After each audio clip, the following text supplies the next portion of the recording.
Caio, é uma turminha aqui que escreve o seguinte: vou ler vocês, não precisam brigar comigo, vou ler vocês. Da próxima vez, escrevam sem brigar comigo, por favor. Tá bom. Tem que deixar o pessoal bem claro. Uhum. O pessoal... Desce a Calma, ripa. gente. Eu fico 2 programas sem ler a pessoa enlouquece, ela acha que é online. Uhum. Calma, brother. 2 perguntas rapidinho pra você, cara. Nós somos um grupo denominado Caminho de Cristo. E você é o nosso pastor online. Uhum. Todos os domingos. E gostaríamos que nos iluminássemos a respeito do Código Isaías. Uhum. Ou nos indicar algum livro a respeito desse assunto. Tem pessoas colocando aqui no nosso grupo essa prática, se isolando de outras pessoas por acharem que tem características negativas. A outra pergunta é referente ao assunto de ontem, sobre a Trindade que você explicou, e a gente ficou confuso com aquela explicação. Nós cremos que Jesus é um Deus Filho do Deus Pai, porém, se existe um único Deus, por quem Jesus estava orando no jardim do Getsemane? Quando ele fala que eu e o Pai somos um, não seria em caráter, Caio? Muito obrigado, Deus te abençoe. Não, ele, quando diz eu e o Pai somos um, e tudo mais que ele disse a esse respeito, era uma coisa tão bem compreendida pelos religiosos e teólogos judeus, que foi em razão disso que ele foi crucificado. Porque quando você lê nos 3 evangelhos, você vê que, nos 4 evangelhos, você vê que unanimemente o que aparece em todos os julgamentos é: pois ele diz que é filho de Deus, fazendo-se, portanto, a si mesmo igual a Deus.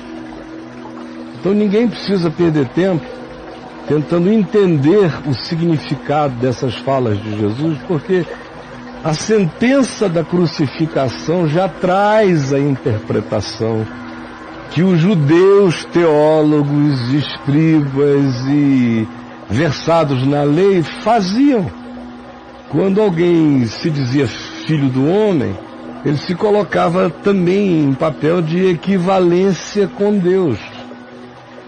Tanto quanto o verdadeiro Cristo não era só ungido, era Deus mesmo entre os homens. É Deus armando a sua tenda com os homens, como diziam os profetas. De modo que vocês não têm nem que fazer o esforço acerca disso. É só ler o que o Novo Testamento fala. O Novo Testamento, sem querer fazer uma teologia sistemática da Trindade, ele diz que o Espírito Santo é Deus, diz que Jesus é Deus e diz que o Pai é Deus. E não tenta explicar nada, porque a tentativa, como eu disse ontem, de tentar criar o sistema é pecaminosa. A tentativa é idolátrica. A tentativa é pagã. A tentativa é reducionista. A tentativa é mecanicista. A tentativa é hierarquizante.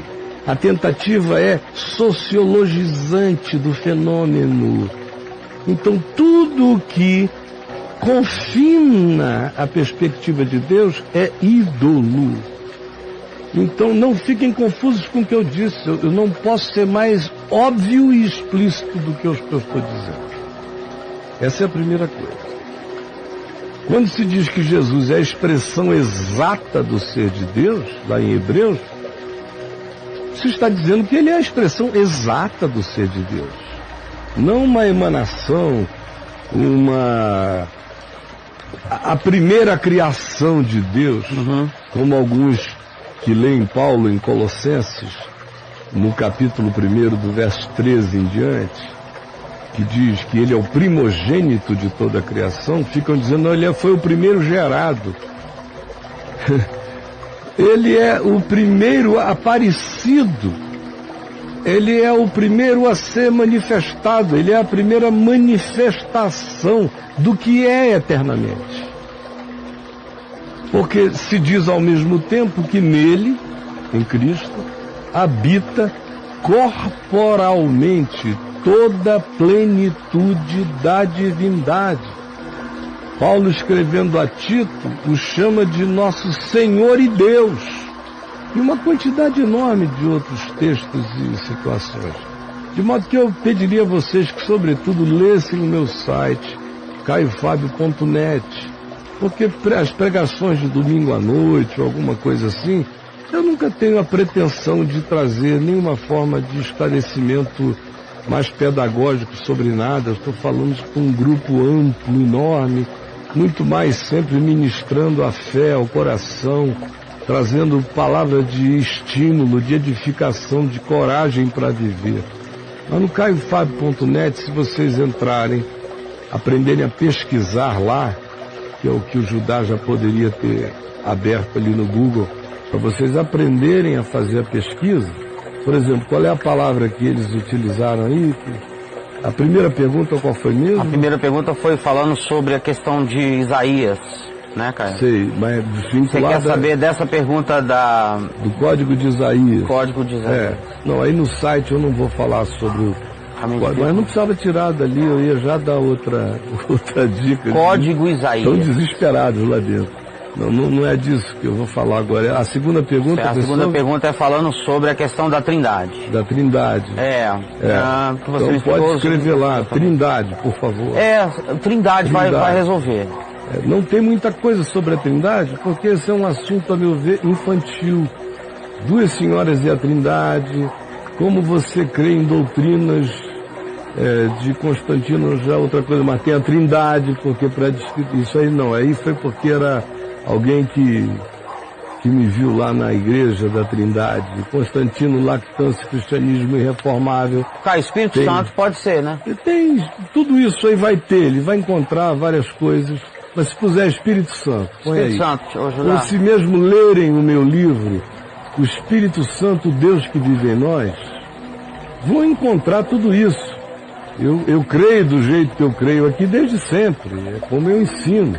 Olha aí, Espírito Santo vai passar pela Trindade o tempo todo. E tem um livro para você pegar, o Espírito Santo, Deus que vive em nós. Vocês precisam, vocês como grupo, não ficarem com cada um dizendo o que lhe vem primeiro à cabeça.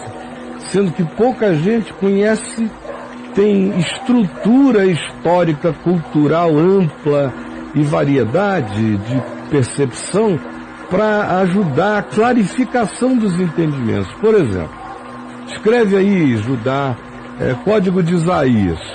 Você vai ver a quantidade de... Não no caiofabio.net, eu estou falando no Google mesmo, por favor. Código Isaías. Código Isaías no Google.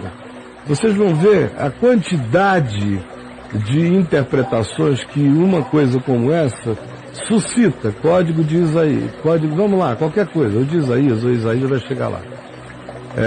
Olha aí, vem dos essênios. Maneira de orar dos essênios. Furada. Absolutamente furada. Aí já tem agora a tentativa de vincular isso à física quântica, porque hoje o esoterismo todo se serve das metáforas da física quântica para tentarem estabelecer os seus pressupostos de espiritualidade. Aí o cara me ouve falar de física quântica, me ouve falar às vezes do livro de Enoque,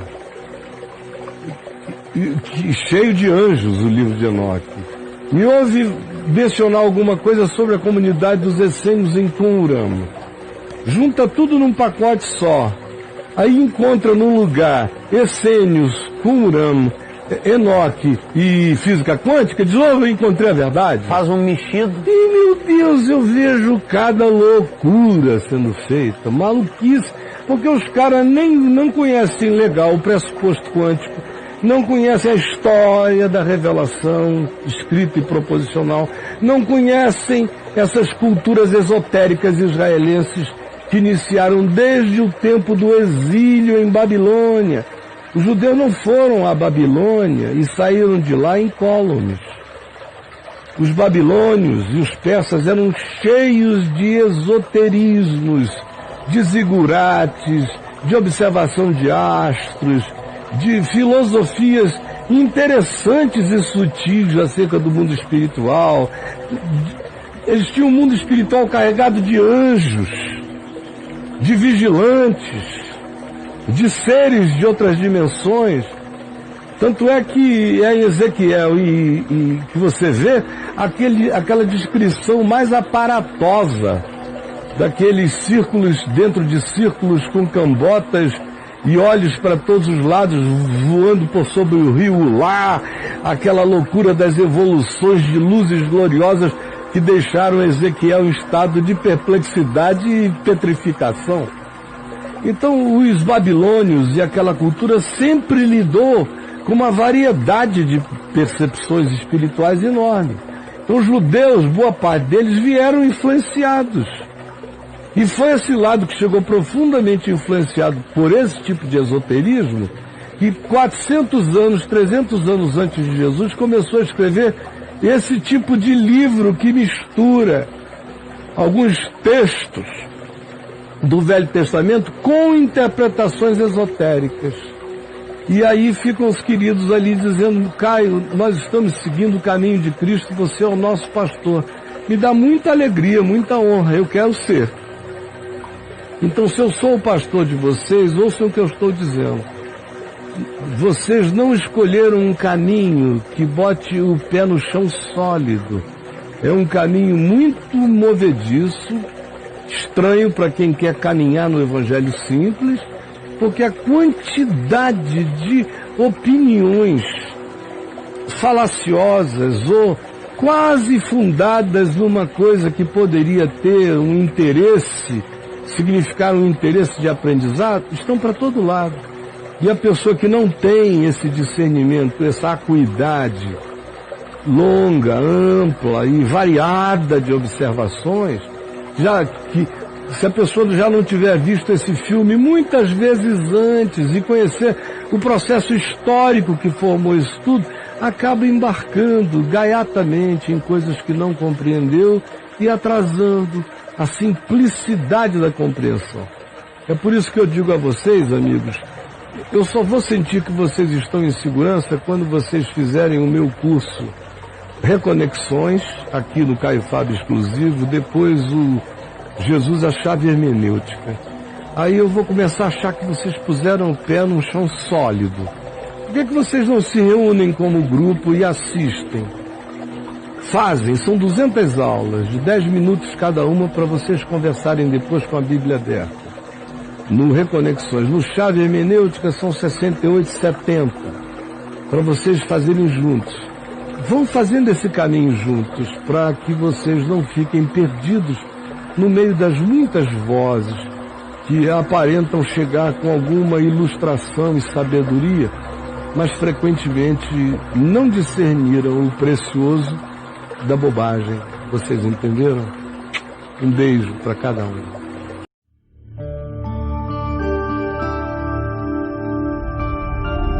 Vem IVTV, o canal é você.